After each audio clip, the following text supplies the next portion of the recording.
नमस्कार साथियों, मैं अजय कुमार। इजराइल और ईरान के बीच तकरीबन 2000 किलोमीटर से लेकर के 2500 किलोमीटर के बीच की दूरी है।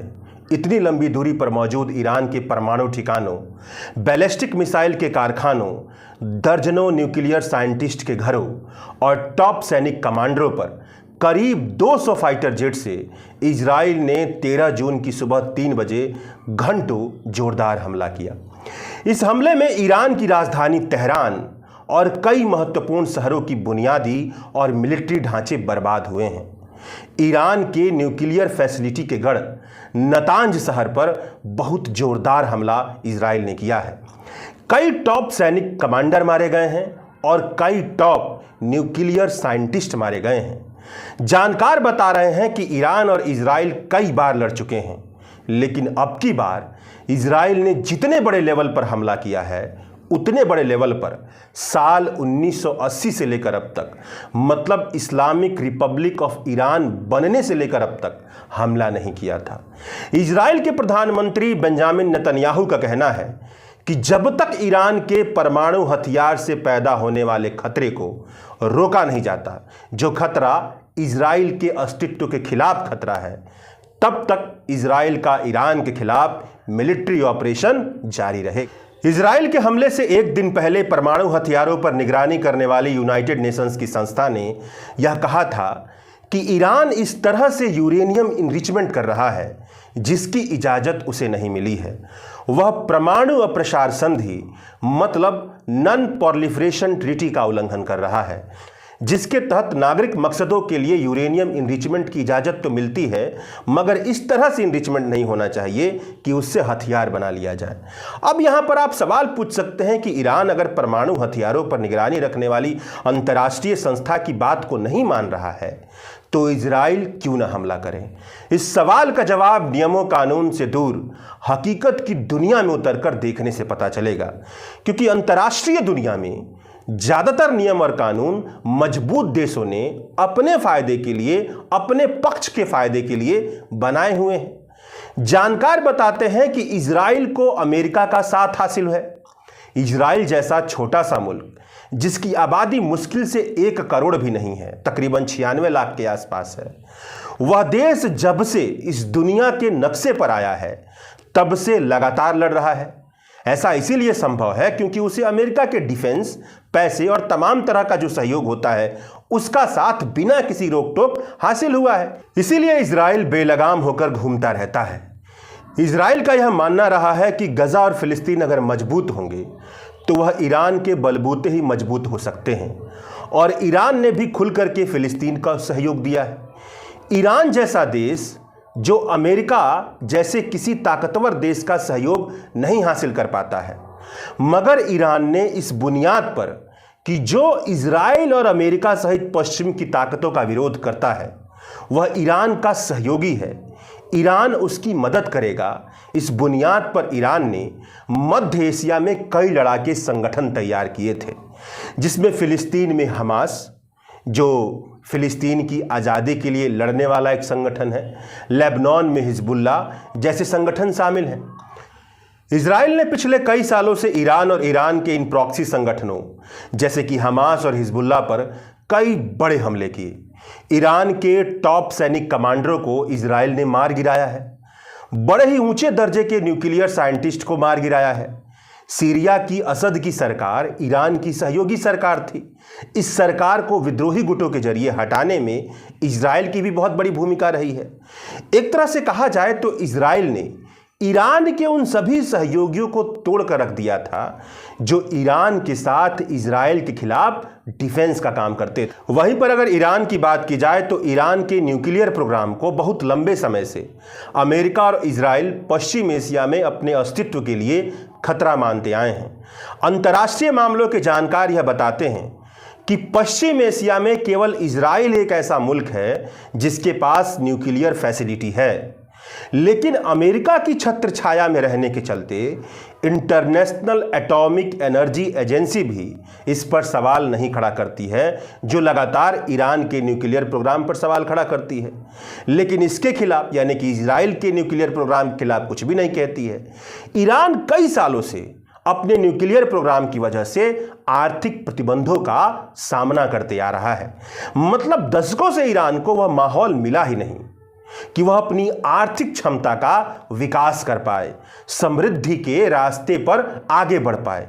बहुत सारी बाधाएं उस पर ला दी गई हैं। यानी मौजूदा वक्त में ईरान आर्थिक तौर पर कमजोर हो चुका है। उसके सहयोगियों को इजराइल पहले ही तोड़ चुका है। ईरान की ऐसी परिस्थिति को इजराइल अवसर के तौर पर देख रहा था, जहां पर ईरान पर हमला कर ईरान को इतना कमजोर बनाया जा सकता है कि वह फिर से सर उठाने लायक ना बचे। इजराइल चाहता था कि ईरान पर हमला कर दिया जाए, लेकिन जब डोनाल्ड ट्रंप राष्ट्रपति बने तो उन्होंने यह दिखाने की कोशिश की कि डिप्लोमेसी और बातचीत के जरिए ईरान और इजराइल के संघर्ष को रोका जा सकता है। लेकिन यह सब तो बस दिखावा था। इसीलिए शर्त ऐसी रखी जहां पर ईरान को ऐसा डील सौंपा जाए जो वास्तविक अर्थों में ऐसा है जैसे ईरान को न्यूक्लियर प्रोग्राम से अपना कंट्रोल छोड़ना पड़ेगा, पूरे न्यूक्लियर प्रोग्राम से हटना पड़ेगा। और अब जब इजराइल ने ईरान पर हमला कर दिया है तो डोनाल्ड ट्रंप यह कह रहे हैं कि उन्होंने ईरान को कई चांस दिया था कि वह डील कर ले, लेकिन ईरान ने ऐसा नहीं किया। अब भी डोनाल्ड ट्रंप यह कह रहे हैं कि इजराइल के हमले से बचने के लिए जरूरी है कि ईरान अमेरिका की तरफ से पेश किए गए न्यूक्लियर डील को स्वीकार कर ले। मतलब डोनाल्ड ट्रंप यह नहीं कह रहे हैं कि ईरान अपनी संप्रभुता का इस्तेमाल करते हुए न्यूक्लियर प्रोग्राम को जैसे जारी करना चाहता है वैसे रखे, बल्कि वह यह कह रहे हैं कि वह डील स्वीकार कर ले जिससे वह न्यूक्लियर प्रोग्राम को पूरी तरह से छोड़ दे।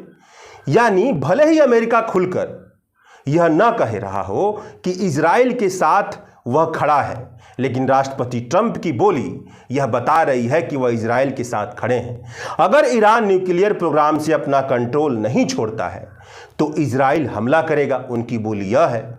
और इस हमले को रोकने के लिए अमेरिका कुछ भी नहीं करेगा। यानी ईरान पर जो इजराइल हमला कर रहा है वह एक सोची समझी रणनीति का हिस्सा जैसा लगता है, जिसमें इजराइल के साथ अमेरिका शुरू से खड़ा दिखाई दे रहा है। अब जब इजराइल और ईरान के बीच भीषण युद्ध होगा और इस युद्ध में ईरान अमेरिका के ठिकानों पर भी हमला करेगा तो संभव है कि अमेरिका भी खुलकर के सामने आए और उसके बाद यह संघर्ष उसी दिशा में बढ़ सकता है जिसके बारे में अंतर्राष्ट्रीय जानकार यह संभावना जताते रहते हैं कि अमेरिका ईरान में वैसी सरकार लाना चाहता है जो उसके इशारे पर चले। कहने का मतलब है कि अगर आपको ईरान और इजराइल के बीच संघर्ष को रोकना था अमेरिका को, डोनाल्ड ट्रंप साहब को, तो वह संप्रभुता देनी चाहिए थी जिससे ईरान अपना न्यूक्लियर डिटेंट पैदा करे, लेकिन उसने तो ऐसा दिया ही नहीं। और फिर आप देखिए, ईरान की आबादी तकरीबन 8 करोड़ 80 लाख के आसपास है। मतलब ईरान इजराइल के मुकाबले बहुत बड़ा देश है, क्योंकि इजराइल तो मुश्किल से 1 करोड़ की आबादी वाला भी देश नहीं है। भौगोलिक तौर पर वहां पर मौजूद है ईरान, जहां से दुनिया का बहुत बड़ा व्यापार होता है। स्ट्रेट ऑफ हॉर्मुज़ से दुनिया का तकरीबन 40% व्यापार होता है। कहने का मतलब यह है कि पूरे मध्य एशिया में ईरान ही ऐसा देश है जो अगर बिना किसी बाधा के विकास की राह पर चले तो इजराइल को बहुत बड़ी चुनौती दे सकता है। इस अंदेशे को भांपते हुए इजराइल नहीं चाहता है कि ईरान को खुली छूट मिल जाए, ईरान अपनी संप्रभुता, अपनी स्वतंत्रता का पूरी तरह से इस्तेमाल करे। और जहां तक ईरान के परमाणु फैसिलिटी की बात है तो ईरान के पास 60% न्यूक्लियर इनरिचमेंट का अच्छा खासा भंडार है। अगर ईरान न्यूक्लियर इनरिचमेंट करना चाहे तो इसे 90% इनरिच करने में कुछ दिनों का वक्त ही लगेगा, जैसे कि अंतर्राष्ट्रीय एजेंसियां बताती हैं। लेकिन केवल न्यूक्लियर बम बना देने से न्यूक्लियर बम का इस्तेमाल नहीं होता है, इसके लिए डिलीवरी का मैकेनिज्म भी बनाना पड़ता है। और यह सब तैयार करने में, मतलब बम के साथ ऐसे डिलीवरी सिस्टम बनाइए जिसे जहां पर बम मारना है वहां तक वह जाए, और यह सब कुछ तैयार करने में महीनों का वक्त लग सकता है। लेकिन अभी तक कोई भी ऐसा प्रमाण नहीं मिला है जिससे यह साबित हो कि ईरान अपना न्यूक्लियर इनरिचमेंट, न्यूक्लियर हथियार बनाने के लिए कर रहा है। हकीकत की दुनिया में मौजूद इस तरह की तमाम जानकारियों को ध्यान में रखकर बात की जाए तो प्रश्न यही खड़ा होगा कि डिटरेंट पैदा करने के लिए अगर दुनिया के तमाम मुल्कों के पास परमाणु हथियार है, भारत के पास है, पाकिस्तान के पास है, इजराइल के पास भी परमाणु हथियार है, तो ईरान के पास क्यों नहीं होना चाहिए? जबकि आर्थिक प्रतिबंध लगा करके उसे तबाही के कगार पर पहुंचा दिया गया है। और जो बड़े बड़े ताकतवर मुल्क है, अमेरिका जैसे मुल्क, वह जो ईरान के खिलाफ हमला करने वाले हैं उनको रोक नहीं रहे हैं। और ईरान के सहयोगियों और नेताओं पर पिछले कुछ सालों से लगातार हमला हो रहा है। अंतर्राष्ट्रीय मामलों के जानकार यह बताते हैं कि ईरान को लेकर के न्यूक्लियर इनरिचमेंट का मामला तो इजराइल के लिए केवल बहाना है।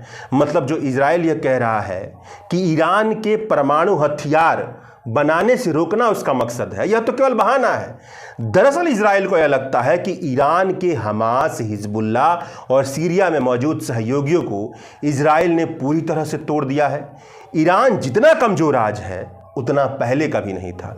इसीलिए सही वक्त है कि ईरान को वहां खड़ा कर दिया जाए जहां से वह सर भी ना उठा पाए।